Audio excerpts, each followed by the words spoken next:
പിതാവിൻ്റെയും പുത്രൻ്റെയും പരിശുദ്ധാത്മാവിൻ്റെയും നാമത്തിൽ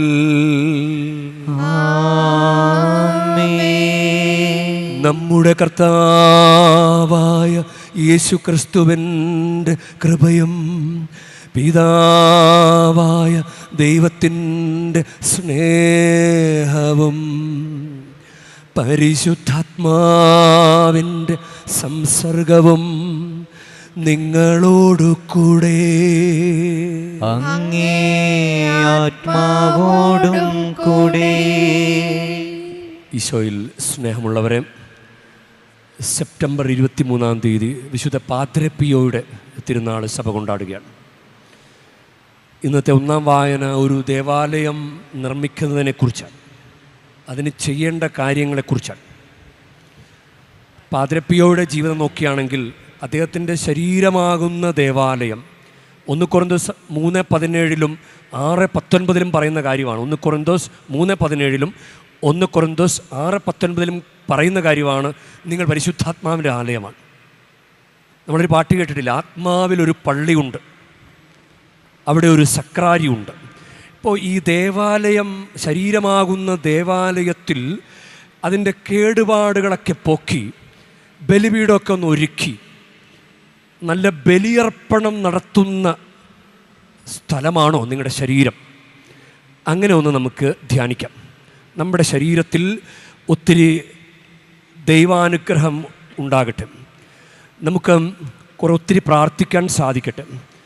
പാദ്രെ പിയോ തൻ്റെ ശരീരം ജപമാല കൊണ്ടും പരിശുദ്ധ കുർബാന കൊണ്ടും സഹനങ്ങൾ കൊണ്ടും ആ ദേവാലയം മനോഹരമാക്കിയതുപോലെ നമ്മുടെ കത്തോലിക്ക വിശ്വാസികളായ നമ്മൾ ഈശോയുടെ സാന്നിധ്യം കൊണ്ടും പ്രാർത്ഥന കൊണ്ടും ദൈവം തരുന്ന സഹനങ്ങൾ കൊണ്ടും ഒക്കെ ആ ദേവാലയം ഒന്ന് പരിപൂർണമാക്കിയെടുക്കാൻ നമുക്കതിനുള്ള കൃപയ്ക്ക് വേണ്ടി നമുക്ക് പ്രത്യേകം പ്രാർത്ഥിക്കാം.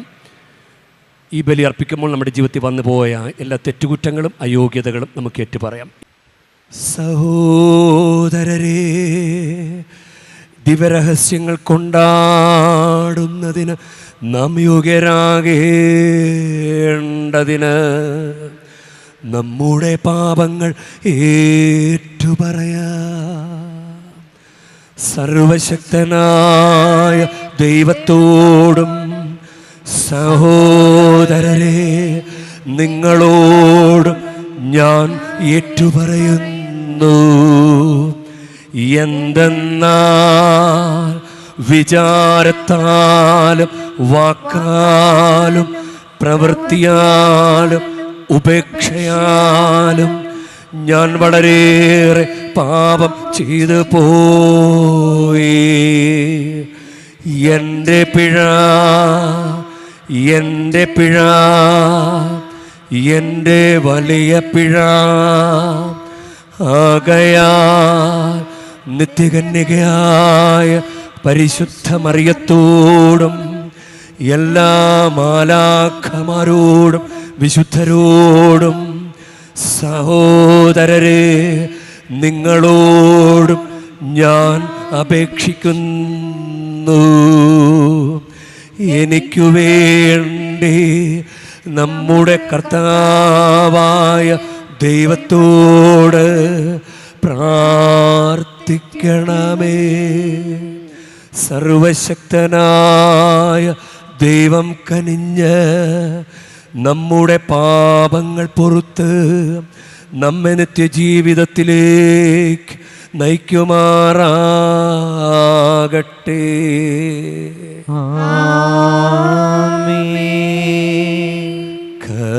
കർത്താവേ കനിയണമേ, കർത്താവേ കനിയണമേ. ക്രിസ്തുവേ കനിയണമേ, ക്രിസ്തുവേ കനിയണമേ. കർത്താവേ കനിയണമേ, കർത്താവേ കനിയണമേ.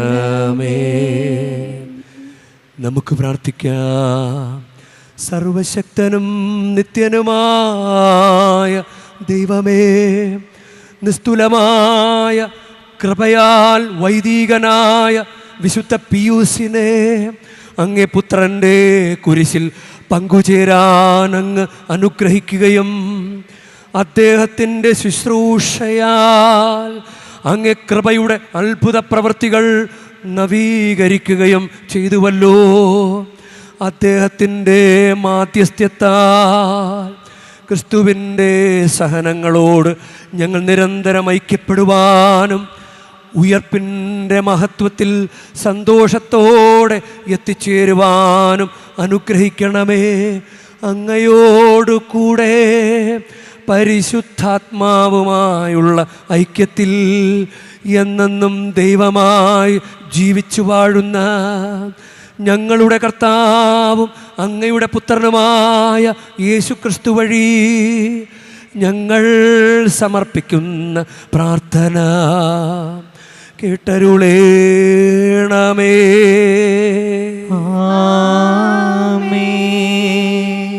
എസ്രായുടെ പുസ്തകത്തിൽ നിന്ന്.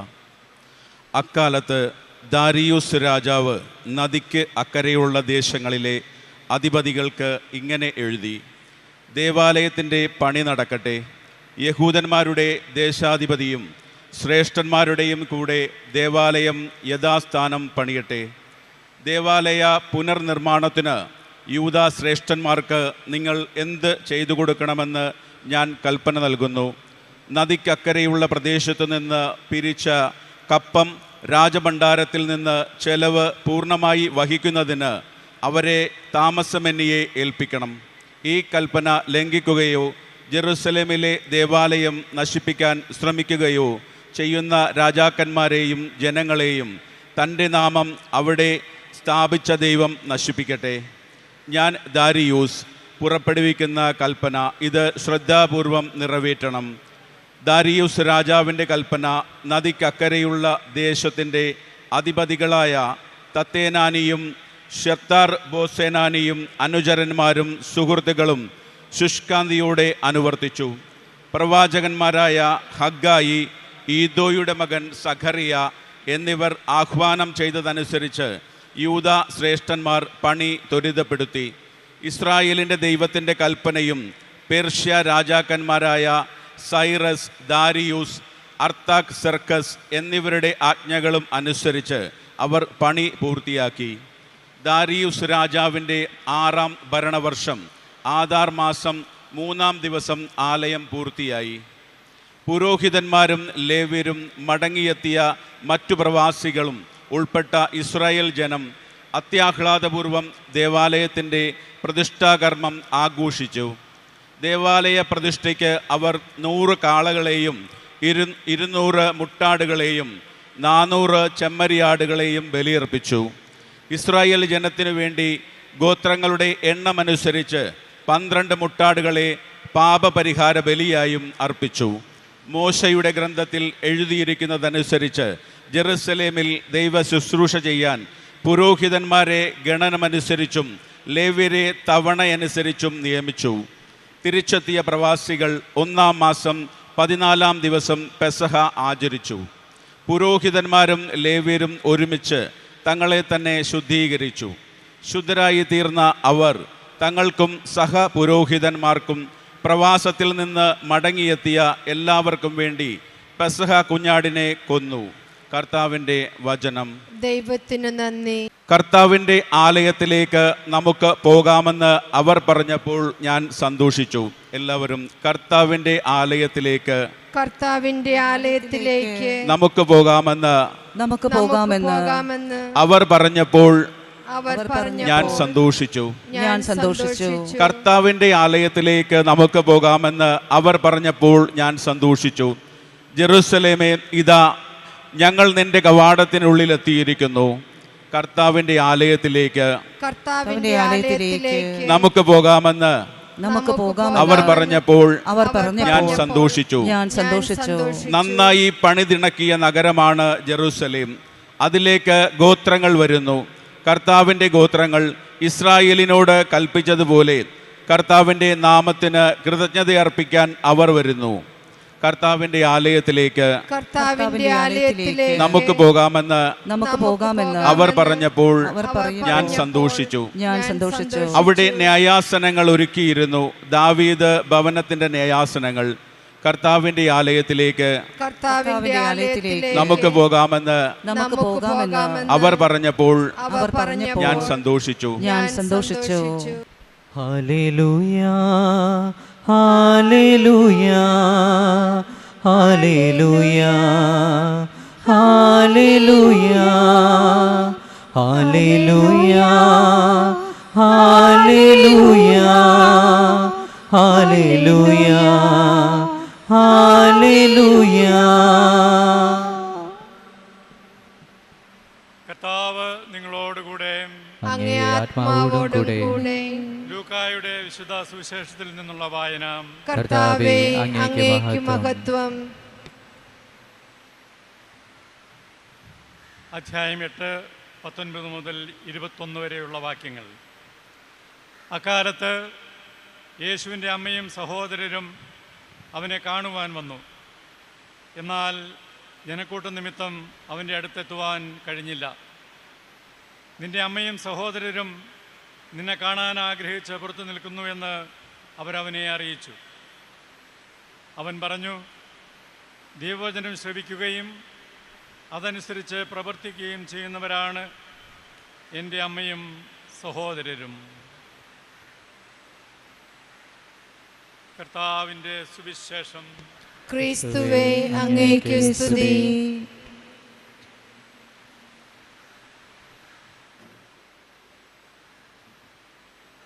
ഈശോയിൽ സ്നേഹമുള്ളവരെ, എസ്രായുടെ പുസ്തകത്തിൽ നിന്നുള്ള വായന നമ്മൾ വായിച്ചു കേട്ടു. ദേവാലയ നിർമ്മാണത്തെക്കുറിച്ചുള്ള വളരെ വിശദമായിട്ടുള്ള കാര്യങ്ങളാണ്.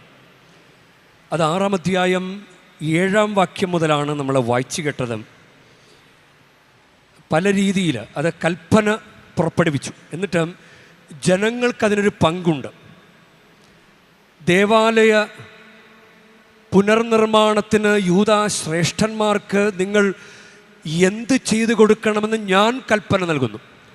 നദിക്കക്കരയുള്ള പ്രദേശത്തു നിന്ന് പിരിച്ച കപ്പം രാജഭണ്ഡാരത്തിൽ നിന്ന് ചെലവ് പൂർണ്ണമായി വഹിക്കുന്നതിന് അവരെ താമസമന്യേ ഏൽപ്പിക്കണം.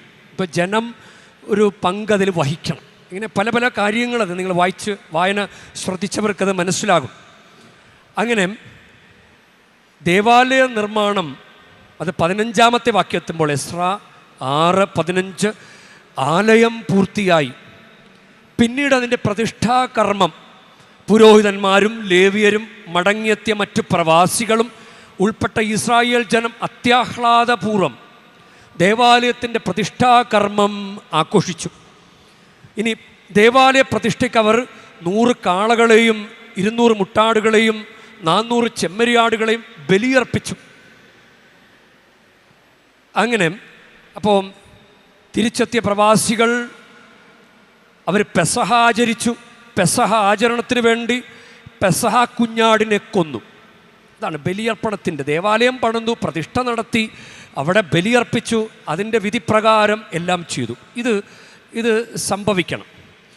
അതാണ് നമ്മൾ ഇന്ന് വിശുദ്ധ പാദ്രപ്പിയോയുടെ കാര്യം ചിന്തിക്കുമ്പോൾ, ഇന്നത്തെ സുവിശേഷവും ചിന്തിക്കുമ്പോൾ നമുക്ക് നമ്മുടെ ദേവാലയം, ശരീരമാകുന്ന ദേവാലയം നമ്മളെ ദൈവം തിരഞ്ഞെടുത്തതാണ്. മാമോദീസയിലൂടെ, കുംഭസാരത്തിലൂടെ, കുർബാന സ്വീകരണത്തിലൂടെ, സ്ഥൈര്യലേപനത്തിലൂടെ, വിശുദ്ധ വിവാഹത്തിലൂടെ ഒക്കെ നമ്മൾ ഈ ദേവാലയത്തിൻ്റെ പ്രതിഷ്ഠ നവീകരിച്ച് അങ്ങനെ മുന്നോട്ട് പോയിക്കൊണ്ടിരിക്കുക.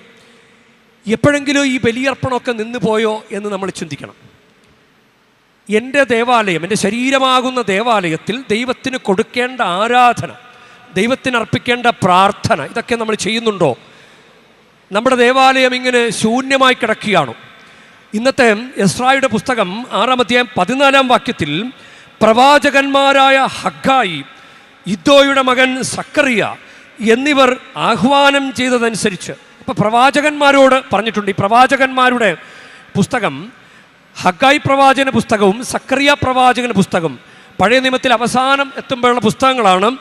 അതിൽ അതിൻ്റെ ആമുഖം നമ്മൾ ബൈബിൾ വായിക്കുമ്പോഴും ആമുഖത്തിൽ ഇതേക്കുറിച്ചുള്ള സൂചനകളുണ്ട്. ജെറൂസലേമിൽ കർത്താവിന് ഒരു ആലയം നിർമ്മിക്കാനുള്ള ആഹ്വാനമായി സൈറസ് പുറപ്പെടുവിച്ച കൽപ്പന ഏറെ നാൾ നിറവേറ്റപ്പെടാതെ കിടന്നു. ദാരിയൂസ് ഭരണമേറ്റതോടെ ഉണ്ടായ സംഭവവികാസങ്ങൾക്ക് ജനത്തിൻ്റെ പ്രതീക്ഷയുണർത്തി. അങ്ങനെ ഈ സന്ദർഭത്തിലാണ് തകർന്നു കിടക്കുന്ന ദേവാലയം പുനരുദ്ധരിക്കുക എന്ന സന്ദേശമായി ഹഗ്ഗായി പ്രവാചകൻ കടന്നു വരുന്നത്. അപ്പം അതുപോലെ തന്നെയാണ് തൊട്ടടുത്ത പുസ്തകമാണ് ഹഗ്ഗായി പ്രവാചകൻ പുസ്തകം കഴിഞ്ഞാൽ സക്കറിയ പ്രവാചകൻ പുസ്തകമാണ്. ഹഗ്ഗായി പ്രസംഗം ആരംഭിച്ച് 2 മാസങ്ങൾക്കകം സക്കറിയായ്ക്ക് കർത്താവിൻ്റെ അരുളപ്പാടുണ്ടായി. ഒരു പുരോഹിതൻ കൂടിയായിരുന്ന സക്കറിയ ഹഗ്ഗായിയെപ്പോലെ ദേവാലയ നിർമ്മാണത്തിന് ജനങ്ങളെ പ്രേരിപ്പിക്കുകയും അവർക്ക് ആവേശം പകരുകയും ചെയ്തു. ദേവാലയം നിർമ്മിക്കണം.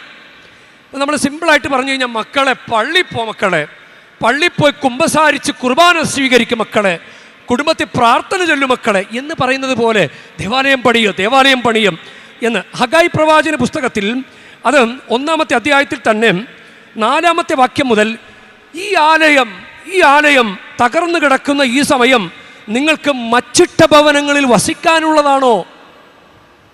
നമ്മുടെ ആലയം, ശരീരമാകുന്ന ആലയം, ഒരു പ്രാർത്ഥനയുമില്ലാതെ, കുമ്പസാരമില്ലാതെ, കുർബാന സ്വീകരണമൊന്നും ഇല്ലാതെ ഇങ്ങനെ കിടക്കുമ്പോൾ നിങ്ങൾ ലോകത്തിൻ്റെ അരൂപിയിൽ ഇങ്ങനെ ജീവിക്കുകയാണോ എന്ന് ചോദിക്കുന്നത് പോലെയാണ്.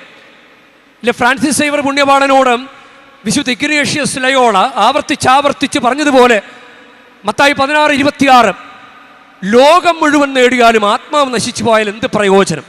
നിന്റെ ആത്മാവിന് പകരമായി എന്ത് കൊടുക്കും എന്ന് പറയുന്നത് പോലെയാണ് ഈ പ്രവാചകന്മാർ ആലയം പണിയ. അത് ഇങ്ങനൊരു ബിൽഡിംഗ് പണിയുന്നതിനെക്കുറിച്ച് മാത്രമല്ല, നമ്മുടെ ശരീരമാകുന്ന ആലയം അതിങ്ങനെ പണിതുകൊണ്ടിരിക്കണം, അതിനെക്കുറിച്ചാണ്. അപ്പോൾ തുടർന്ന് പറയുന്നത്, അതുകൊണ്ട് സൈന്യങ്ങളുടെ കർത്താവ് അരുളി ചെയ്യുന്നു, നിങ്ങളുടെ സ്ഥിതിയെപ്പറ്റി ചിന്തിക്കുവിൻ. നിങ്ങൾ ഏറെ വിതച്ചു, കുറച്ചു മാത്രം കൊയ്തു. നിങ്ങൾ ഭക്ഷിക്കുന്നു, ഒരിക്കലും തൃപ്തരാകുന്നില്ല. നിങ്ങൾ പാനം ചെയ്യുന്നു, തൃപ്തി വരുന്നില്ല. നിങ്ങൾ വസ്ത്രം ധരിക്കുന്നു, ആർക്കും കുളിര് മാറുന്നില്ല. കൂലി ലഭിക്കുന്നവന് അത് ലഭിക്കുന്നത് ഓട്ടസഞ്ചിയിലിടാൻ മാത്രം. സൈന്യങ്ങളുടെ കർത്താവ് അരുളി ചെയ്യുന്നു, നിങ്ങളുടെ ഈ സ്ഥിതിയെപ്പറ്റി ചിന്തിക്കുവിൻ. നിങ്ങൾ മലയിൽ ചെന്ന് തടി കൊണ്ടുവന്ന് ആലയം പണിയുവിൻ. ഞാനതിൽ സംപ്രീതനാകും, മഹത്വത്തോടെ ഞാനതിൽ പ്രത്യക്ഷനാകും. ഇത് തടി കൊണ്ടുവന്ന് പണിയുക എന്ന് പറയുമ്പോൾ നമുക്ക് കൃത്യമായിട്ട് വസ്തുക്കൾ കൊണ്ടുവന്ന് പണിയുക എന്ന അർത്ഥത്തിൽ ചിന്തിക്കാം. അല്ലെങ്കിൽ നമ്മുടെ ശരീരമാകുന്ന ദേവാലയം പണിയാൻ വേണ്ടി നമ്മൾ എടുക്കേണ്ട ആയാസത്തെക്കുറിച്ചാണ്. സഹോദരങ്ങൾ വന്നിട്ട് ഓരോ കാര്യങ്ങൾ പറയാറുണ്ട്. അച്ഛാ, വീട് പണി നടത്തണം, കല്യാണം നടത്തണം, കുഞ്ഞുണ്ടാകണം, ഇങ്ങനെ ഓരോ കാര്യങ്ങൾ പറയുകയാണ്. പക്ഷേ നമ്മളിങ്ങനെ ഓരോ കാര്യങ്ങൾ ഇങ്ങനെ ചെയ്തുകൊണ്ട് അടയ്ക്കുക. പക്ഷേ നമ്മുടെ ശരീരത്തെക്കുറിച്ച്, കർത്താവിൻ്റെ ശരീരമാകുന്ന കർത്താവിൻ്റെ ആലയത്തിൽ, നമ്മുടെ ശരീരമാകുന്ന കർത്താവിൻ്റെ ആലയത്തിൽ കർത്താവിനെ പ്രതിഷ്ഠിക്കാനും, കർത്താവിനെ പ്രതിഷ്ഠിച്ച് വെച്ചത്, മാമോദീസയിലൂടെ കുമ്പസാരത്തിലൂടെ ഒക്കെ പ്രതിഷ്ഠിച്ച് വെച്ചത്, അത് ആ പ്രതിഷ്ഠ നവീകരിച്ച് പിന്നെയും ആ സാന്നിധ്യം വർദ്ധിപ്പിക്കാനും നമ്മൾ ശ്രമിക്കുന്നില്ല. ഇന്നലെ 1-2 പേരെ പ്രാർത്ഥിക്കാൻ വന്നതും അവർക്ക് ചില കാര്യങ്ങൾ അവർക്ക് ഉപേക്ഷിക്കാൻ പറ്റുന്നില്ല. പക്ഷെ അവർക്ക് കുറേ പ്രാർത്ഥനാ നിയോഗങ്ങളുണ്ട്, ഒത്തിരി പ്രാർത്ഥനാ നിയോഗങ്ങളുണ്ട്. പക്ഷെ ചില കാര്യങ്ങൾ അവർക്ക് ഉപേക്ഷിക്കാൻ പറ്റുന്നില്ല. കക്ഷത്തിരിക്കുന്ന എന്തെങ്കിലും ഒന്ന് വിട്ടുകളയാതെ നമുക്ക് കൈ ഉയർത്താൻ പറ്റുമോ? കൈ ഉയർത്തുക എന്ന് പറഞ്ഞു കഴിഞ്ഞാൽ പ്രാർത്ഥിക്കുക എന്നാണ് അർത്ഥം. അപ്പോൾ പല കാര്യങ്ങളും നമുക്ക് വിട്ടുകളയാൻ പറ്റുന്നില്ല. നമ്മുടെ കാര്യങ്ങളൊക്കെ നമ്മളിങ്ങനെ വെച്ചിരിക്കുക. അതാണ് വചനം പറയുന്നത്, നിങ്ങൾ ഏറെ വിതച്ചു. കുറേ ചെയ്യുന്നുണ്ട്, കുറേ അന്വേഷിച്ച് നടക്കുന്നുണ്ട്, പക്ഷെ ഒന്നും ശരിയാകുന്നില്ല. നിങ്ങൾ ഏറെ വിതച്ചു, കുറച്ച് മാത്രം കൊയ്തു. നിങ്ങൾ ഭക്ഷിക്കുന്നു, ഒരിക്കലും തൃപ്തരാകുന്നില്ല. നിങ്ങൾ പാനം ചെയ്യുന്നു, തൃപ്തി വരുന്നില്ല. നിങ്ങൾ വസ്ത്രം ധരിക്കുന്നു, ആർക്കും കുളിര് മാറുന്നില്ല. കൂലി ലഭിക്കുന്നവന് അത് ലഭിക്കുന്നത് ഓട്ടസഞ്ചിയിലിടാൻ മാത്രം. പൈസ വരുന്നു, പക്ഷേ എങ്ങനെ പോകുന്നെന്ന് അറിയുന്നില്ല. അതുപോലെയാണ് പലരുടെ അവസ്ഥ. പക്ഷേ നമ്മുടെ ദൈവത്തിന് കൊടുക്കേണ്ട ആരാധന അത് നമ്മൾ കൊടുക്കണം. കൊരിന്ത്യർക്കാർക്ക് എഴുതിയ ലേഖനം, 1-ാമത്തെ ലേഖനം 3-ാമത്തെ അധ്യായം 17-ാമത്തെ വാക്യത്തിൽ, ദൈവത്തിൻ്റെ ആലയം നശിപ്പിക്കുന്നവന് ദൈവവും നശിപ്പിക്കും. ഒരു മദ്യപാനി ശരീരമാകുന്ന ദേവാലയത്തിൽ മദ്യപാനം പാടുണ്ടോ? ശരീരത്തിൽ മദ്യപാനം ദൈവത്തിന് ഇഷ്ടപ്പെടാത്തൊരു കാര്യം ചെയ്തിട്ട് ദൈവത്തോട് അനുഗ്രഹം ചോദിക്കാൻ എങ്ങനെ തോന്നി? നമുക്കൊന്നും വിട്ടുകൊടുക്കാൻ പറ്റുകയില്ല. ഇങ്ങോട്ടെല്ലാം വേണം. അതെങ്ങനെ ശരിയാകും? അതാണ് തകർന്നു കിടക്കുന്ന ദേവാലയം പണിയുവിൻ. നിങ്ങൾ മലയിൽ പോയി തടി കൊണ്ടുവന്ന ദേവാലയം പണിയുവിൻ. മലയിൽ പോവുക, തടി കൊണ്ടുവരിക എന്നൊക്കെ പറഞ്ഞ് സിംബോളിക്കായിട്ടൊന്ന് മനസ്സിലാക്കി നോക്കിക്കേ. ഞാൻ എൻ്റെ ശരീരത്തിൽ ദൈവത്തെ ആരാധിക്കേണ്ടതിൻ്റെ ആവശ്യകത അത് വളരെ പ്രധാനപ്പെട്ടതാണ്. നമുക്കൊന്നും കൊടുക്കാൻ പറ്റുകയില്ല. ഇപ്പോൾ ക്രിസ്മസ് വരാൻ പോവുകയാണ്. 3 മാസത്തിനുള്ളിൽ ക്രിസ്മസാണ്. 3 മാസത്തിനുള്ളിൽ ക്രിസ്മസ്. ഈ ക്രിസ്മസിന് നിങ്ങൾക്കൊരു അനുഗ്രഹം ചോദിക്കാൻ ധൈര്യമുണ്ടോ? കർത്താവേ, അങ്ങയുടെ ബർത്ത്ഡേ അല്ലേ, എനിക്കൊരു ഗിഫ്റ്റ് താ. അങ്ങനെ ചോദിക്കുമ്പോൾ കർത്താവിനോട് നല്ല ചങ്കായിട്ട് നിൽക്കണ്ടേ? കർത്താവിനോട് നന്നായിട്ട് ചേർന്ന് നിൽക്കണ്ടേ? ചേർന്ന് നിൽക്കാതെ എങ്ങനെ അനുഗ്രഹം ചോദിക്കാൻ പറ്റും? ഇനി കുറച്ചുകൂടി അങ്ങോട്ട് പോയാൽ 6 മാസത്തിനുള്ളിൽ ഏപ്രിൽ 5-ന് അടുത്ത വർഷം ഈസ്റ്ററാ. കല്ലറ പിളർന്ന് പുറത്തു വരുന്ന ഉദ്ധിതനായ ഈശോയ്ക്ക് നമ്മുടെ ജീവിതത്തിൽ അസാധ്യമായ ഒരു കാര്യം ചെയ്യാൻ പറ്റും. നമ്മൾ പക്ഷെ നമ്മുടെ ക്രിസ്മസും ഈസ്റ്ററൊക്കെ ബാഹ്യമായ ആചാരങ്ങളിൽ ലോകാരൂപിയിൽ ആണ് ആഘോഷിക്കുന്നത്. പക്ഷെ ദൈവം ചെയ്ത, മനുഷ്യനായി പിറന്ന ദൈവം അത് ലോകത്തിൻ്റെ കാര്യമല്ല, ലോകത്തിൻ്റെ അരൂപിയിലുമല്ല ഈശോ ജനിച്ചത്, പരിശുദ്ധാത്മാവിലാണ്. ഇനി കല്ലറ പിളർന്ന് പുറത്തു വരാൻ ലോകത്തിന് സാധിക്കും? അങ്ങനെ അത് ദൈവത്തിൻ്റെ ശക്തിയാണ്. അപ്പം ദൈവത്തിൻ്റെ ശക്തി പ്രകടമാകുന്ന ക്രിസ്മസും ഈസ്റ്ററും നമ്മൾ ലോകത്തിൻ്റെ അരൂപിയിൽ ആചരിക്കാറുണ്ട്. പക്ഷേ കർത്താവേ, എനിക്ക് വേണ്ടിയിട്ടാണല്ലോ ഈ തിരുനാളുകൾ. എനിക്ക് ഈ 3 മാസത്തിനുള്ളിൽ, എനിക്ക് 6 മാസത്തിനുള്ളിൽ ഒരു അനുഗ്രഹം തരണമേ എന്ന് പ്രാർത്ഥിക്കാൻ സാധിക്കുമോ? വെറുതെ പ്രാർത്ഥിക്കാൻ പറ്റുമോ? കർത്താവിനോട് ചങ്കായിട്ട് കൂടെ നിന്നാൽ മാത്രമല്ലേ നമുക്ക് ചോദിക്കാനുള്ളൊരു അവകാശം പോലും ഉള്ളൂ. അതാണ്. അപ്പം നമ്മൾ നമ്മുടെ ഭാഗത്തു നിന്ന് ആ ഒരു ശ്രമം നടത്തിക്കൊണ്ടിരിക്കണം. ഇനി 1 കൊരിന്തോസ് 6:19 അതിൽ നിങ്ങൾ വസിക്കുന്ന ദൈവദത്തമായ പരിശുദ്ധാത്മാവിൻ്റെ ആലയമാണ് നിങ്ങളുടെ ശരീരമെന്ന് നിങ്ങൾക്ക് അറിഞ്ഞുകൂടെ? നിങ്ങൾ നിങ്ങളുടെ സ്വന്തമല്ല. നമ്മൾ തൊട്ടടുത്ത വീട്ടിൽ പോയിട്ട് അവിടെ പോയിട്ട് കുറച്ച് കുപ്പിയും വെള്ളമൊക്കെ എടുത്ത് കള്ളു കുടിക്കാനിരിക്കുമോ? ഇരിക്കില്ല. കാരണം അവർ സമ്മതിക്കല. അത് നമ്മുടെ വീടല്ല. നമ്മുടെ ശരീരം നമ്മുടേതല്ല. അതാണ്. നിങ്ങളുടെ സ്വന്തമല്ല, അത് കർത്താവിൻ്റെതാണ്. നിങ്ങളുടെ ശരീരം കർത്താവിൻ്റെതാണ്. അപ്പോൾ കർത്താവിൻ്റെ ശരീരത്തിൽ നമുക്ക് തോന്നിയ പോലെയൊക്കെ ചെയ്യാവോ? കർത്താവിൻ്റെ ശരീരം തോന്നിയ പോലെ അങ്ങനെ നശിപ്പിക്കാവോ? അതാണ്. നിങ്ങളുടെ ദേവാലയം തകർന്നു കിടക്കുമ്പോൾ ഒരു പ്രാർത്ഥനയുമില്ലാതെ, കുമ്പസാരമില്ലാതെ, ഒരു കുഞ്ഞ് സഹനം വന്നാൽ പോലും സഹിക്കാൻ പറ്റാതെ പരാതിയും പറഞ്ഞും പിറുപിറുത്തുമൊക്കെ നടക്കുന്ന നമുക്കെങ്ങനെ കർത്താവിനെ പ്രീതിപ്പെടുത്താൻ സാധിക്കും? ഇന്ന് പാദ്രെ പിയോയെ നമ്മൾ ഓർക്കുമ്പോൾ അദ്ദേഹം ജപമാല ചൊല്ലിക്കൊണ്ടേയിരുന്നു. കുമ്പസാരിക്കാൻ വരുന്നവർക്ക് വേണ്ടി ജപമാല ചൊല്ലിക്കൊണ്ടേയിരുന്നു. ഒരു ദിവസം 40 ജപമാലയൊക്കെ ചൊല്ലിയെന്നാണ് പറയുന്നത്. ഒരു ജപമാലയുടെ പുരോഹിതൻ. അപ്പം നമ്മുടെ കുടുംബ പ്രാർത്ഥന, വീട്ടിലെ കുർബാനയാണ് ജപമാല എന്ന് പറയുമ്പോൾ വീട്ടിൽ ജപമാല പ്രാർത്ഥന ചൊല്ലാൻ നമ്മൾ ഒരുമിച്ചിരുന്ന് പ്രാർത്ഥിക്കാറുണ്ടോ? ഭൂമി നിങ്ങൾ 2 പേർ യോജിച്ച് ചോദിക്കുന്ന ഏത് കാര്യവും സ്വർഗസ്ഥനായ പിതാവ് നിറവേറ്റിത്തരും. മത്തായി 18:19, മത്തായി 18:20, 2-3 പേർ എൻ്റെ നാമത്തിൽ ഒരുമിച്ച് കൂടുന്നിടത്ത് അവിടെ മധ്യേ ഞാനുണ്ടായിരിക്കും. അപ്പോൾ ഒരു പ്രാർത്ഥനയുടെ കാര്യം, നമ്മുടെ ശരീരമാകുന്ന ദേവാലയം, നമ്മുടെ ഭവനമാകുന്ന ഈശോയെ പ്രതിഷ്ഠിച്ച് അച്ഛനെ കൊണ്ടുവന്ന് ആശീർവദിച്ച് വെഞ്ചരിച്ച വീട്, അത് ദൈവത്തിൻ്റെ ആലയമല്ലേ? അപ്പോൾ പ്രാർത്ഥന, ഈ പാദ്രെ പിയോ എന്ന പുണ്യവാളൻ തൻ്റെ ശരീരമാകുന്ന ആലയം എങ്ങനെയൊക്കെയാണ്. ഇനി അദ്ദേഹം ബലിയർപ്പണ സമയത്ത് ഒത്തിരി നല്ല ആത്മാർത്ഥതയോടുകൂടെ മണിക്കൂറുകൾ സമയമെടുത്ത് പ്രാർത്ഥനാരൂപിയിൽ ബലിയർപ്പണം നടത്തിയിരുന്നു. പരിശുദ്ധ കുർബാന മാത്രം ഭക്ഷിച്ച് ജീവിച്ച സമയങ്ങളൊക്കെ അദ്ദേഹത്തിന് ഉണ്ടായിട്ടുണ്ട്. ഇനി ഇദ്ദേഹത്തിൻ്റെ ശരീരത്തിൽ പഞ്ചക്ഷതങ്ങൾ ഉണ്ടായിട്ടുണ്ട്. ഇദ്ദേഹത്തെ 6-ാം മുറിവുള്ള വിശുദ്ധൻ എന്നാ പറയാം. കാരണം പഞ്ചക്ഷതം എന്ന് പറയുന്നത് എന്താ? 2 കൈകളിലെ മുറിവ്, കാലുകളിലെ മുറിവ്, തിരുവിലാവിലെ മുറിവ്, ഇതാണ് പഞ്ചക്ഷതം. അപ്പം ഈശോയുടെ തിരുത്തോളിലെ മുറിവ് പോലും ഇദ്ദേഹത്തിൻ്റെ ശരീരത്തിൽ അങ്ങനെ ഒരു വേദന ഉണ്ടായിരുന്നു എന്നാ പറയാം. തോളിൽ ഭയങ്കര അതികഠിനമായ വേദന. അപ്പം ശരീരത്തിൽ സഹനങ്ങൾ ഏറ്റെടുത്ത് ഈശോയുടെ സഹനങ്ങളോട് ചേർന്ന് നിന്നത്.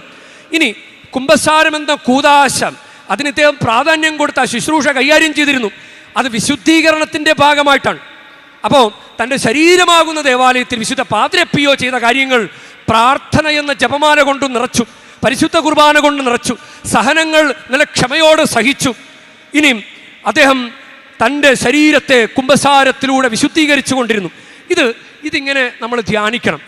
ഇത് കർത്താവിൻ്റെ മുമ്പിൽ നിൽക്കുന്നത് പോലെ. ഇന്ന് സുവിശേഷം നമ്മൾ വായിച്ചു കേട്ടില്ലേ, കർത്താവിനെ കാത്തുനിന്ന പരിശുദ്ധ മറിയവും സഹോദരങ്ങളും. നിന്റെ സഹോദരങ്ങൾ കാത്തു നിൽക്കുന്നു. ഇത് മത്തായിയുടെ സുവിശേഷം 12-ാം അധ്യായത്തിൽ 46-ഉം 47-ഉം വചനത്തിൽ അത് കൃത്യമായിട്ട് പുറത്ത് കാത്തു നിൽക്കുന്നു എന്നാണ് പറയുന്നത്.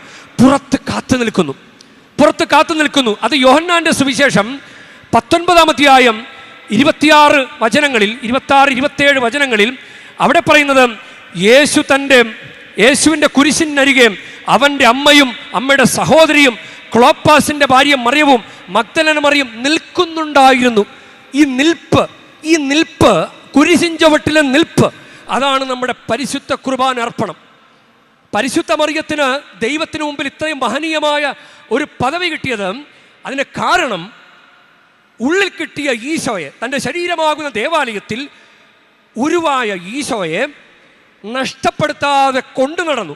എന്നിട്ട് കുരിശിൻ്റെ വഴിയിലൂടെ നടന്ന് കുരിശിൻ ചുവട്ടിൽ നിന്ന് ഈശോയുടെ മരണത്തെ ആരാധിച്ചു. എന്നിട്ട് ആ ശരീരം മടിയിലേക്ക് ഏറ്റുവാങ്ങി. നമുക്ക് അതുപോലെ അക്ഷരാർത്ഥത്തിൽ അതുപോലെ നിൽക്കാൻ നമുക്ക് അവസരമില്ല. പക്ഷേ നമുക്ക് കൗതാശികമായി അവസരമുണ്ട്. പരിശുദ്ധ കുർബാന അർപ്പണം യഥാർത്ഥത്തിൽ മറിയം കുരിശിൻ ചുവട്ടിൽ നിന്നതുപോലെയുള്ള അനുഭവമാണ്. മറിയം ഈശോയുടെ ശരീരം മടിയിലേക്ക് ഏറ്റുവാങ്ങിയതുപോലെയാണ് നമ്മൾ പരിശുദ്ധ കുർബാന സ്വീകരിക്കേണ്ടത്. അതാണ് ലാറ്റിൻ ഭാഷയിലും സ്തബാത്ത് മാതർ ഡോളോറോസ, അതായത് സോറോവിങ് മദർ, വേദനിക്കുന്ന മറിയം നിൽക്കുന്നു. അങ്ങനെ ഒരു പാട്ടുണ്ട് ലാറ്റിൻ ഭാഷയിലാണ്. അത് പഴയൊരു പോപ്പ് രചിച്ചതാണെന്നാണ് പറയപ്പെടുന്നത്, ഇന്നസെൻ്റ് മൂന്നാമൻ പാപ്പ. അത് വളരെ പ്രസിദ്ധമായൊരു ഗാനമാണ്. ഇത് നിൽക്കുന്ന മറിയം. അത് നമ്മൾ ധ്യാനിക്കേണ്ട കാര്യമാണ്. നമ്മുടെ മറിയം നിൽക്കുന്നു എന്ന് പറയുമ്പോൾ അതൊരു ത്യാഗമാണ്. നമ്മുടെ ആത്മീയ ജീവിതം, നമ്മുടെ ദേവാലയമാകുന്ന പരിശുദ്ധാത്മാവിൻ്റെ ആലയമാകുന്ന ശരീരം, അതിൽ ദൈവത്തെ ആരാധിക്കുക എന്ന് പറഞ്ഞു കഴിഞ്ഞാൽ മറിയം കുരിശിൻ്റെ ചുവട്ടിൽ നിന്നതുപോലെയുള്ള അനുഭവമാണ്. അതുകൊണ്ട് നമുക്ക് പ്രത്യേകം പ്രാർത്ഥിക്കാം. നമുക്ക് ഈ മറിയത്തിൻ്റെ ഈ ദേവാലയത്തിൽ, ഈ തീർത്ഥാടന കേന്ദ്രത്തിൽ നമുക്ക് മറിയത്തോടുള്ള ഇഷ്ടം കൊണ്ട് നമ്മളിവിടെ തീർത്ഥാടനം നടത്തുമ്പോൾ മറിയത്തെ ദൈവം സ്വർഗത്തിൽ ബഹുമാനിച്ചത് ഈശോയുടെ കുരിശ് മരണത്തെ ആരാധിച്ചത് കൊണ്ടാണ്. നമുക്ക് ഈശോയുടെ കുരിശ് മരണത്തെ ആരാധിക്കാൻ നമുക്ക് ലഭിച്ചിരിക്കുന്ന അവസരമാണ് നമ്മുടെ കുർബാന അർപ്പണം, കുംഭസാരം, കുർബാന സ്വീകരണം. ഇത് മൂന്നും ചെയ്താൽ മറിയം ചെയ്ത അതേ ഫലം നമുക്ക് കിട്ടും. അക്ഷരാർത്ഥത്തിലല്ല, അത് കൗതാശികമായിട്ട്. കാരണം അതേ ദൈവത്തിൻ്റെ സാന്നിധ്യം പരിശുദ്ധ കുർബാനയിൽ, ഈശോയുടെ സജീവ സാന്നിധ്യം പരിശുദ്ധ കുർബാനയിലുണ്ട്. അപ്പോൾ നമ്മളൊന്ന് ഓർത്ത് ചിന്തിച്ചേ, എൻ്റെ ശരീരത്തിൽ ഞാൻ ദൈവത്തിന് ഇത്ര പ്രാധാന്യം കൊടുത്തിട്ടുണ്ടോ? എൻ്റെ ദേവാലയം തകർന്നു കിടക്കുകയല്ലേ, ഞാൻ ലോകത്തിൻ്റെ എല്ലാ കാര്യങ്ങളും നേടി, പക്ഷേ എൻ്റെ ദേവാലയത്തിൽ, എൻ്റെ ശരീരമാകുന്ന ദേവാലയത്തിൽ ദൈവത്തെ ആരാധിക്കുന്നുണ്ടോ? ദേവാലയത്തിൽ ദൈവത്തെ ആരാധിക്കാതെ എങ്ങനെ ദൈവത്തിൻ്റെ പ്രീതി കിട്ടും? ദേവാലയത്തിൽ ദൈവത്തെ ആരാധിച്ച്, ശരീരമാകുന്ന ദേവാലയത്തിൽ ദൈവത്തെ ആരാധിച്ച് നീ നിൻ്റെ ഈസ്റ്റർ സമ്മാനവും ക്രിസ്മസ് സമ്മാനവും നീ ചോദിച്ച് നോക്ക്, നിനക്ക് കിട്ടിയിരിക്കും. 3 മാസത്തിനുള്ളിൽ, ചില ലോങ് ടേം വിഷയങ്ങളാണെങ്കിൽ 3 മാസത്തിനുള്ളിൽ, 6 മാസത്തിനുള്ളിൽ നിനക്കൊരു അനുഗ്രഹം വന്നിരിക്കും. നീ പ്രാർത്ഥിച്ചു നോക്കും. നമ്മുടെ ഭാഗത്തുനിന്ന് ഈ ദേവാലയം പുനരുദ്ധരിച്ചു കൊണ്ടിരിക്കട്ടെ. ഈ ദേവാലയ പ്രതിഷ്ഠ വീണ്ടും വീണ്ടും കുംഭസാരത്തിലൂടെയും കുർബാന സ്വീകരണത്തിലൂടെയും നവീകരിക്കപ്പെട്ടുകൊണ്ടിരിക്കട്ടെ. ആത്മാവിൽ ഒരു പള്ളിയുണ്ട്, അതിലൊരു സക്രാരിയുണ്ട്, അവിടെ കെഴുന്നള്ളാൻ, അതിൽ കുടികൊള്ളാൻ ആത്മനാഥനി ശോവരണേ. ആത്മാവിൽ ഒരു പള്ളിയുണ്ട്, അതിലൊരു സക്രാരിയുണ്ട്, അവിടെ കെഴുന്നള്ളാൻ, അതിൽ കുടികൊള്ളാൻ ആത്മനാഥനി ശോവരണേ. പരിശുദ്ധമ്മേ, അമ്മയുടെ ശരീരമാകുന്ന ദേവാലയത്തിൽ കിട്ടിയ ഈശോയെ നഷ്ടപ്പെടുത്താതെ പൊന്നുപോലെ കൊണ്ടു നടന്ന് കുരിശിൻ ചുവട് വരെ എത്തി. കുരിശിൻ ചുവട്ടിൽ നിന്ന് ഈശോയുടെ മരണത്തെ ആരാധിച്ച് ആ ശരീരം മടിയിലേക്ക് പൊന്നുപോലെ ഏറ്റുവാങ്ങിയ പോലെ എൻ്റെ ശരീരമാകുന്ന ദേവാലയത്തിൽ എനിക്ക് മാമോദീസയിലൂടെ, കുംഭസാരത്തിലൂടെ, കുർബാന സ്വീകരണത്തിലൂടെ, സ്ഥൈര്യലേപനത്തിലൂടെ, വിശുദ്ധ വിവാഹത്തിലൂടെ ഒക്കെ കിട്ടിയിരിക്കുന്ന ദൈവിക സാന്നിധ്യത്തെ നഷ്ടപ്പെടുത്താതെ കൊണ്ടു നടന്ന് ഈശോയുടെ കുരിശുമരണത്തെ കുർബാന അർപ്പണത്തിലൂടെയും കുംഭസാരത്തിലൂടെയും കുർബാന സ്വീകരണത്തിലൂടെയും ആരാധിച്ച പൊന്നുപോലെ കാത്തു സൂക്ഷിക്കുവാൻ പരിശുദ്ധ അമ്മേ ഞങ്ങൾക്ക് വേണ്ടി പ്രാർത്ഥിക്കണമേ. ആമേൻ. ആത്മദാനമായി നൽകാൻ അപ്പവും വീഞ്ഞും ആശീർവദിച്ചൊരാ കൈകളിൽ നാഥാ ഏകിടുന്നു ഞങ്ങളെ പൂർണ്ണമായി കൈക്കൊള്ളണേ ഈശോ നൈവേദ്യമായി കൈക്കൊള്ളണേ ഈശോ നൈവേദ്യമായി ആത്മദാനമായി നൽകാൻ അപ്പവും വീഞ്ഞും. പ്രിയ സഹോദരൻ്റെയും നിങ്ങളുടെയും ബലി സർവശക്തനും പിതാവുമായ ദൈവത്തിന് സ്വീകാര്യമാകുവാൻ വേണ്ടി നിങ്ങൾ പ്രാർത്ഥിക്കുവൻ. കർത്താവ് തന്റെ നാമത്തിന്റെ സ്തുതിക്കും മഹിമയ്ക്കും നമ്മുടെയും അവിടുത്തെ തിരുസഭ മുഴുവന്റെയും നന്മയ്ക്കുമായി അങ്ങേ കൈകളിൽ നിന്ന് ഈ ബലി സ്വീകരിക്കുമാറാകട്ടെ. കർത്താവേ, അങ്ങ് വിശുദ്ധ പാദ്രി പിയോയുടെ സ്മരണയ്ക്കായി അങ്ങ് താറുകൾ കൊണ്ടുവന്നിരിക്കുന്ന കാണിക്കകൾ സ്വീകരിക്കണമേ. ഈ ദിവരഹസ്യങ്ങൾ വഴി അദ്ദേഹത്തിന് മഹത്വം അങ്ങ് നൽകിയ പോലെ ഞങ്ങൾക്ക് പാപമോചനവും നൽകണമേ. ഞങ്ങളുടെ കർത്താവായ ക്രിസ്തു വഴി ഞങ്ങൾ സമർപ്പിക്കുന്ന പ്രാർത്ഥന കേട്ടരുളേണമേ.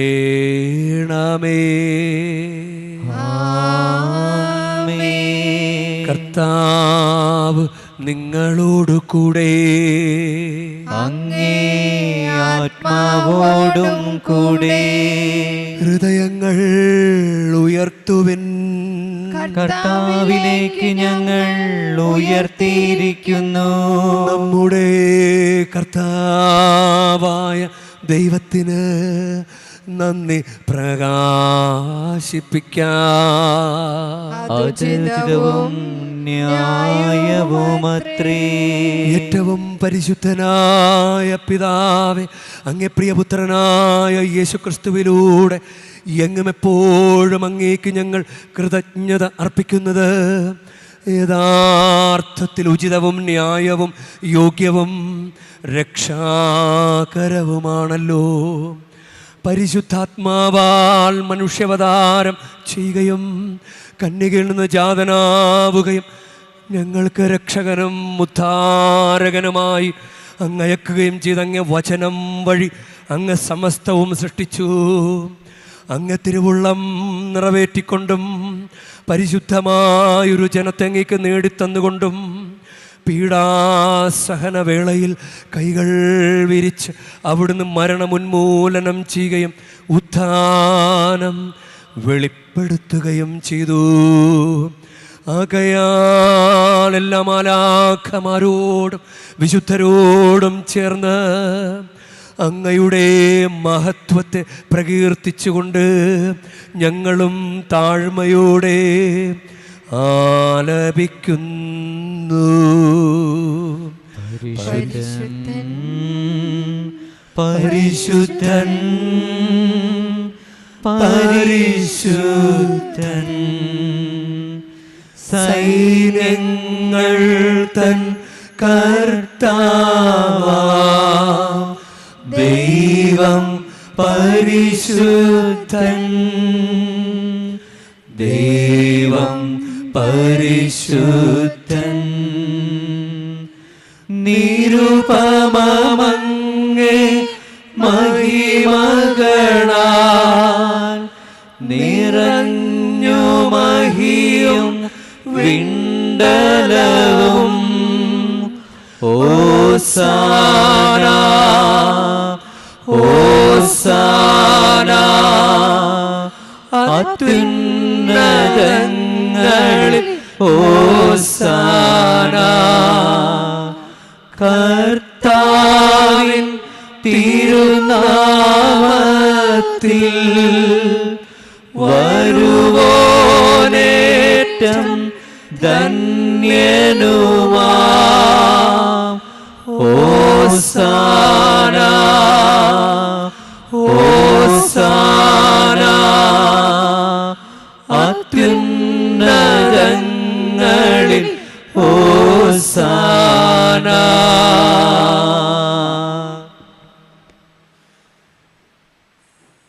ഭക്തിയോടുകൂടെ നമുക്ക് പങ്കുചേരാം.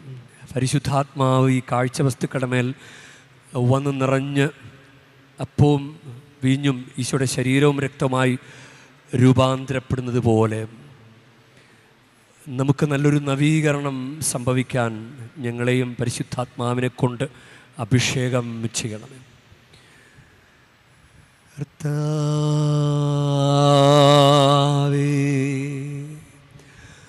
സർവവിശുദ്ധിയുടെയും ഉറവിടമായ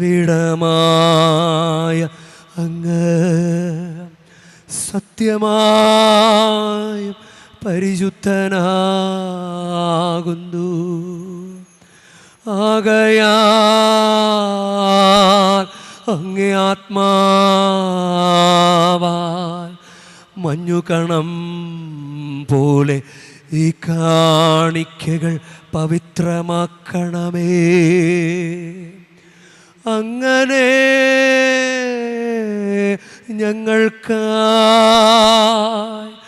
ഇവ ഞങ്ങളുടെ കർത്താവായ യേശുക്രിസ്തുവിൻ്റെ ശരീരവും രക്തവുമായി തീരുമാറാകട്ടെ. അവിടുന്ന് ഒറ്റിക്കൊടുക്കപ്പെട്ട് സോമനസാലെ പീഡകൾ സഹിച്ചപ്പോൾ അപ്പമെടുത്ത് കൃതജ്ഞത പ്രകാശിപ്പിച്ച് മുറിച്ച് തൻ്റെ ശിഷ്യന്മാർക്ക് കൊടുത്തുകൊണ്ട് അരുൾ ചെയ്തു. എല്ലാവരും ഇതിൽ നിന്ന് വാങ്ങി ഭക്ഷിക്കുവിൻ. എന്തെന്നാലിത് നിങ്ങൾക്കു വേണ്ടി അർപ്പിക്കാനിരിക്കുന്ന എൻ്റെ ശരീരമാകുന്നു.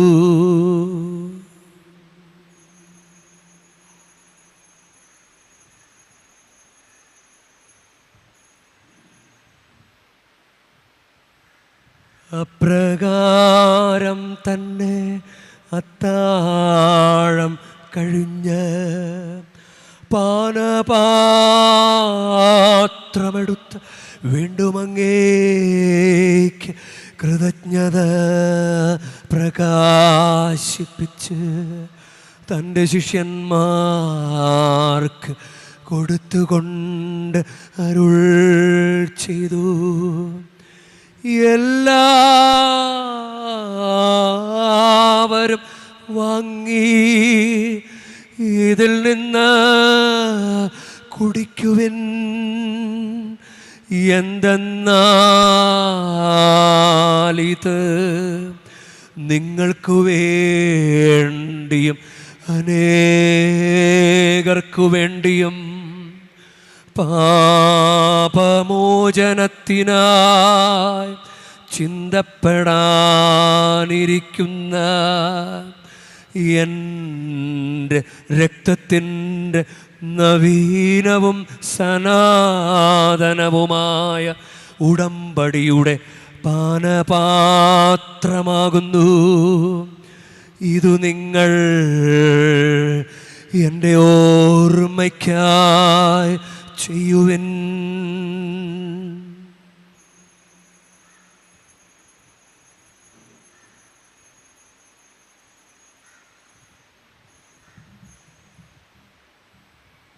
വിശ്വാസത്തിൻ്റെ രഹസ്യം കർത്താവേ, അങ്ങ് വീണ്ടും വരുന്നത് വരെ അങ്ങേ മരണം ഞങ്ങൾ പ്രഖ്യാപിക്കുന്നു. അങ്ങേ ഉയർപ്പ് ഞങ്ങൾ ഏറ്റുപറയുന്നു. ആകയാൽ കർത്താവെ, അവിടുത്തെ മരണവും ഉയർപ്പും ഓർത്തുകൊണ്ട് അങ്ങേ തിരുമുൻപിൽ നിൽക്കുന്നതിനും അങ്ങേ പരിചരിക്കുന്നതിനും അർഹരാക്കി തീർത്തതിനും ഞങ്ങൾ നന്ദി പറഞ്ഞുകൊണ്ട് ജീവൻ്റെ അപ്പവും രക്ഷയുടെ പാനപാത്രവും ഞങ്ങൾ അങ്ങേക്ക് അർപ്പിക്കുന്നു. ക്രിസ്തുവിൻ്റെ ശരീരത്തിലും രക്തത്തിലും പങ്കുചേരുന്ന ഞങ്ങളെ പരിശുദ്ധാത്മാവിൽ ഒന്നായി ചേർക്കണമെന്ന് താഴ്മയോടെ ഞങ്ങൾ അപേക്ഷിക്കുന്നു.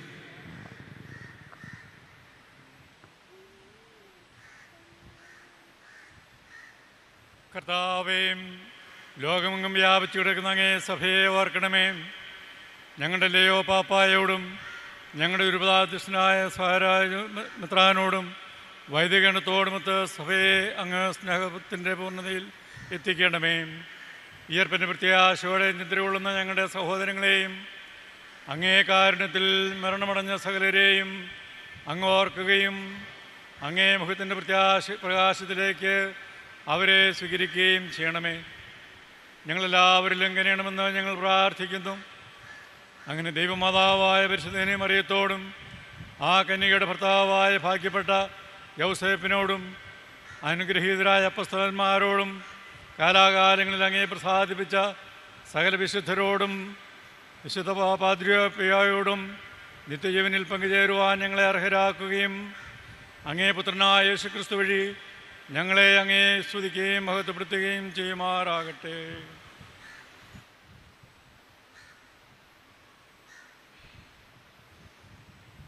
ക്രിസ്തുവിലൂടെ, ക്രിസ്തുവിനോടുകൂടെ, ക്രിസ്തുവിൽ തന്നെ സർവശക്തനായ ദൈവവും പിതാവുമായ അങ്ങേക്ക് പരിശുദ്ധാത്മാവുമായുള്ള ഐക്യത്തിൽ എല്ലാ ബഹുമതിയും മഹത്വവും എന്നുമെന്നേക്കും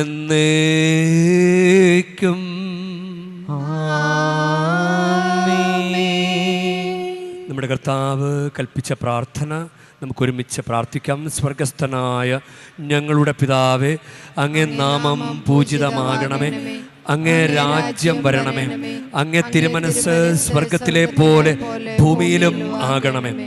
അന്നന്ന് വേണ്ട ആഹാരം ഇന്ന് ഞങ്ങൾക്ക് തരണമേ. ഞങ്ങളോട് തെറ്റ് ചെയ്യുന്നവരോട് ഞങ്ങൾ ക്ഷമിക്കുന്ന പോലെ ഞങ്ങളുടെ തെറ്റുകൾ ഞങ്ങളോടും ക്ഷമിക്കണമേ. ഞങ്ങളെ പ്രലോഭനത്തിൽ ഉൾപ്പെടുത്തരുതേ, തിന്മയിൽ നിന്ന് ഞങ്ങളെ രക്ഷിക്കണമേ.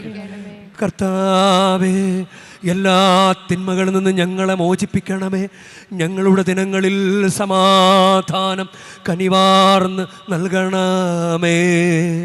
അനുഗ്രഹപൂർണമായ പ്രത്യാശയും ഞങ്ങളുടെ രക്ഷകനായ യേശുക്രിസ്തുവിൻ്റെ ആഗമനവും പ്രതീക്ഷിച്ചുകൊണ്ട് അങ്ങേ കരുണയുടെ സഹായത്താൽ ശക്തി പ്രാപിച്ച് ഞങ്ങളെപ്പോഴും പാപത്തിൽ നിന്ന് മോചിതരാവുകയും എല്ലാ വിപത്തുകളിൽ നിന്ന് സുരക്ഷിതരാവുകയും ചെയ്യുമാറാകട്ടെ.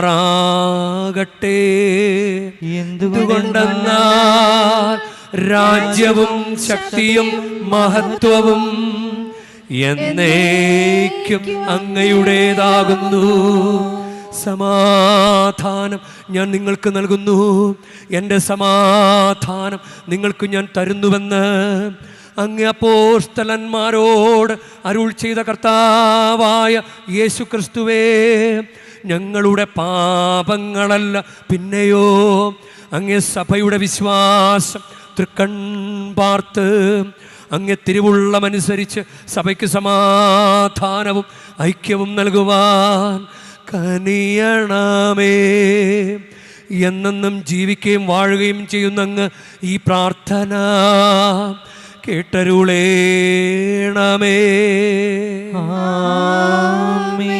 കർത്താവിൻ്റെ സമാധാനം നിങ്ങളോടുകൂടെ എപ്പോഴും ഉണ്ടായിരിക്കട്ടെ.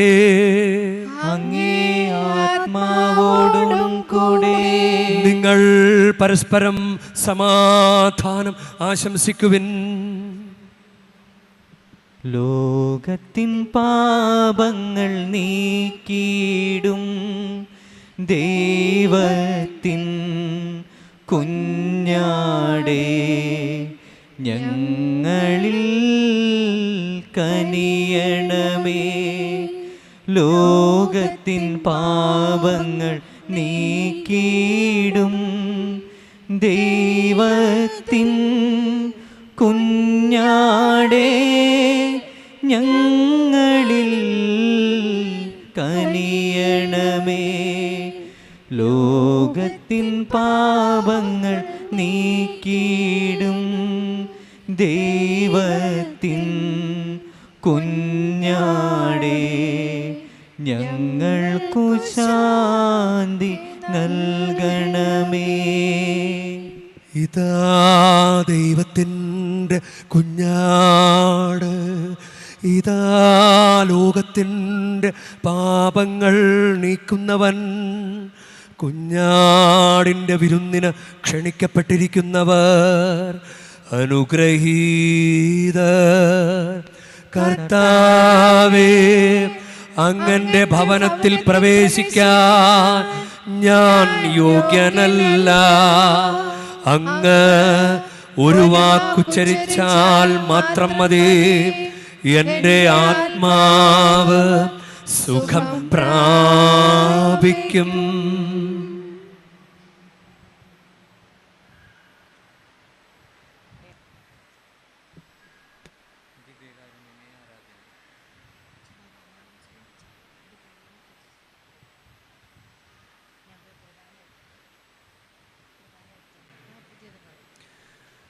നമുക്ക് പ്രാർത്ഥിക്കാം. ഞങ്ങളുടെ ദൈവമായ കർത്താവേ, തിരുശരീരത്തിൻ്റെയും വിലയേറിയ രക്തത്തിൻ്റെയും ഭോജനത്താൽ നിറഞ്ഞ് ഞങ്ങൾ പ്രാർത്ഥിക്കുന്നു.